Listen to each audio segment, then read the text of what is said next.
Diansou, vous êtes expert en énergie, en électricité et énergétique. Alors, le système électrique ivoirien aujourd'hui est-il en crise? Ou sommes-nous simplement face à ce que j'allais appeler un déséquilibre passager entre la production et la consommation? Merci Ali Alassane. Alors non, je ne dirais pas que le secteur énergétique ivoirien est en crise. Alors, pour vous expliquer un peu déjà ce qu'est le mix énergétique ivoirien, c'est un mix qui est composé de différents types de sources d'énergie. Alors, nous avons nos centrales thermiques, donc principalement alimentées par nos capacités de production en gaz naturel liquéfié, qui aujourd'hui correspondent à peu près 2/3 de la capacité de production du pays. Ensuite, à côté de cela, nous avons nos capacités hydroélectriques, donc nos barrages hydroélectriques historiques, dont les deux plus récents, ceux de Soubré de Gribo-Propoli.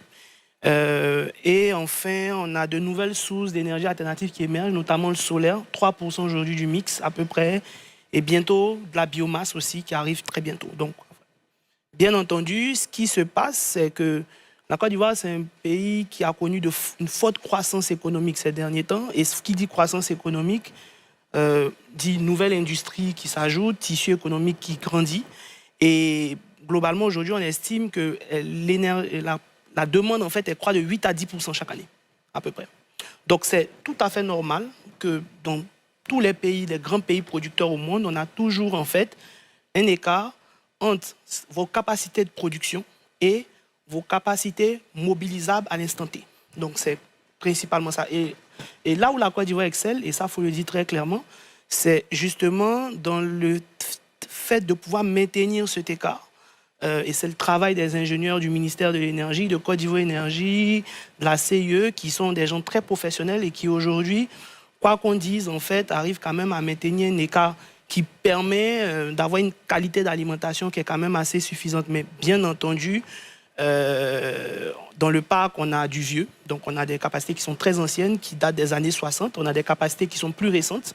Il y a un mix entre ce vieux et ce neuf. On a des grands projets structurants aujourd'hui qui ont déjà démarré pour la modernisation des anciennes capacités, qui s'ajoutent aux investissements qui continuent à arriver sur l'augmentation des capacités de production. On en parlera d'ailleurs au cours de cette émission. Donc en fait, c'est tout à fait normal qu'on ait ces écarts et on va dire ces petits effacements par moment. C'est tout à fait, dans un secteur énergétique, c'est tout à fait possible, en tout cas moi qui suis du domaine, d'avoir ce genre de cas-là parfois. C'est pas vraiment inquiétant aujourd'hui au vu des capacités de la Côte d'Ivoire aujourd'hui, pour répondre à la demande. Très bien. Djibril Diabaté, bonsoir. Merci d'être avec nous dans la Quotidienne Info. Qu'est-ce qui justifie ces coupures intempestives constatées dans le pays et principalement à Abidjan ces dernières semaines?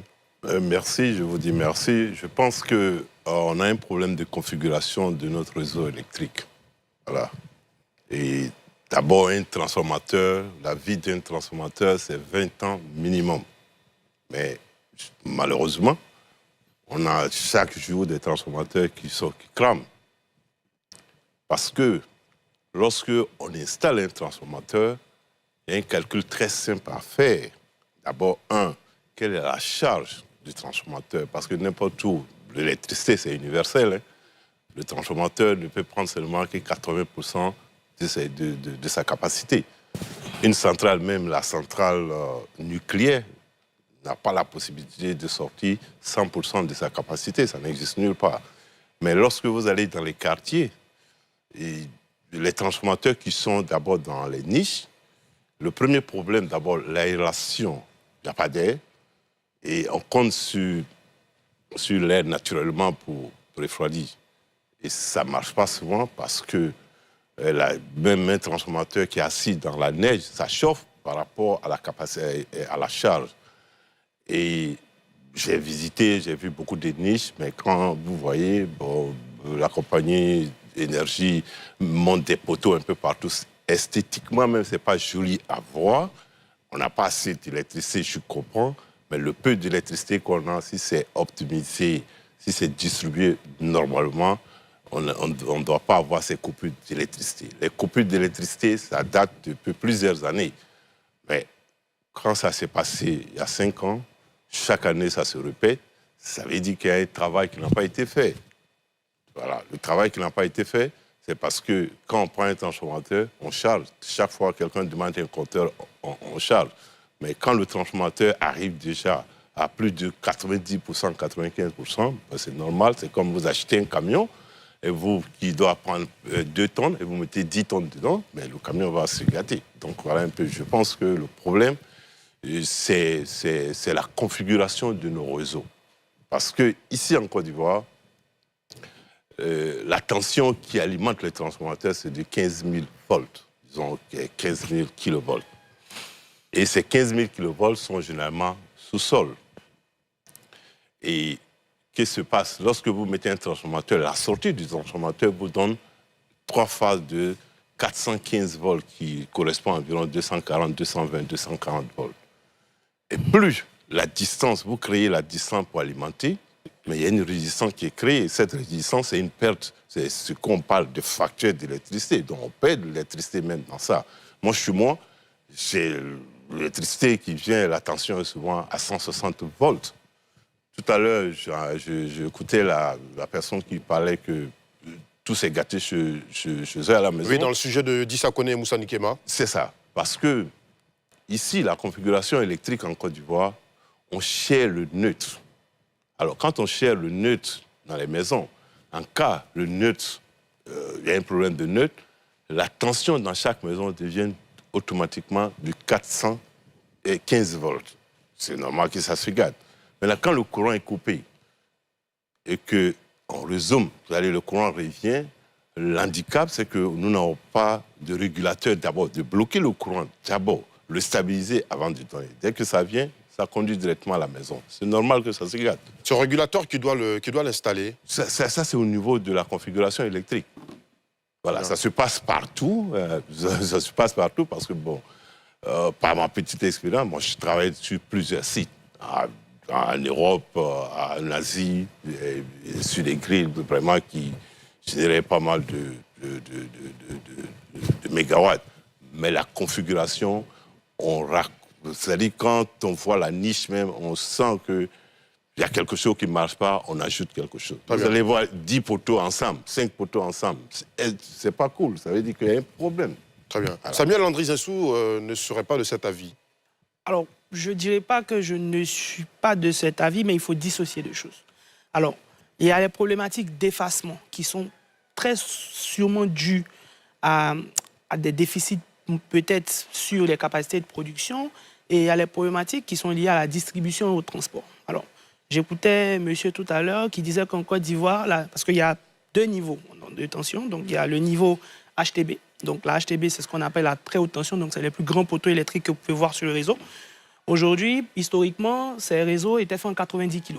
Donc on avait comme on a identifié justement des problématiques de perte, alors depuis quelques années, on est en train de monter les paliers de tension de ces réseaux-là à 225 kV. Donc c'est des investissements structurants qui sont en cours. Ensuite, sur la partie HTA, donc la partie HTA, c'est le niveau intermédiaire avant le niveau final qui arrive dans vos maisons, dans vos ménages. Aujourd'hui, en fait, si vous prenez le Grand Abidjan, la quasi-majorité du réseau est en 33 kV. Donc, il y a quand même des choses qui ont été faites qui font qu'aujourd'hui, on arrive quand même à mieux juguler ces problématiques de transport-distribution. Donc, par contre, après, sur la configuration du réseau, effectivement, il y a énormément de défis. Mais ces défis, en fait, si vous voulez, le secteur, en fait, c'est comme un orchestre. Donc, ce n'est pas les capacités, les infrastructures que vous avez qui définissent, en fait, la qualité de votre produit final, mais c'est plutôt comment vous mettez tout ça en musique. Donc, c'est très simple. Imaginez que aujourd'hui, on installe un poteau électrique. Donc, quand on installe, même pas un poteau électrique, un poste de transformation. Ce que Monsieur Diabaté, tout à l'heure, disait de façon abusive un peu une niche. Donc, un poste de transformation, donc, il va servir à transformer l'énergie en 33 kV en 400, en 230 que vous avez chez vous à la maison. Sauf que, quand on dépose ce poste, on fait ce qu'on appelle des prévisions d'électricité, de capacité dans la zone. Donc, on sait que, par exemple, le poste, il peut délivrer, je dis n'importe quoi, 400 kVA. Donc, on le fait, mais la problématique maintenant, c'est que, comme l'urbanisation arrive, chacun vient, les maisons s'ajoutent, et problématique, on peut rester dans le même palier de 400 kVA, Mais il y a une autre notion dans l'électricité qui est la notion de chute de tension.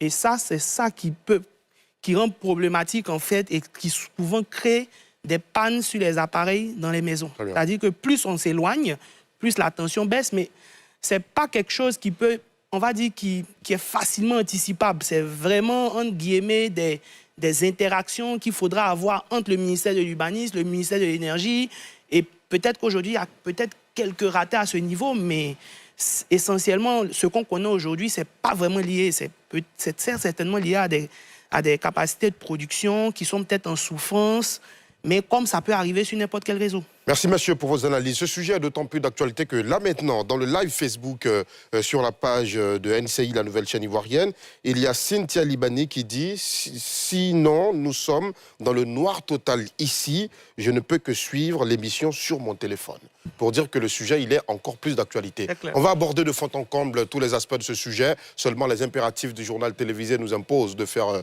une pause à présent. Le JT NCI News présenté ce soir par Evelyne Débat et on se retrouve dans quelques instants. À tout de suite.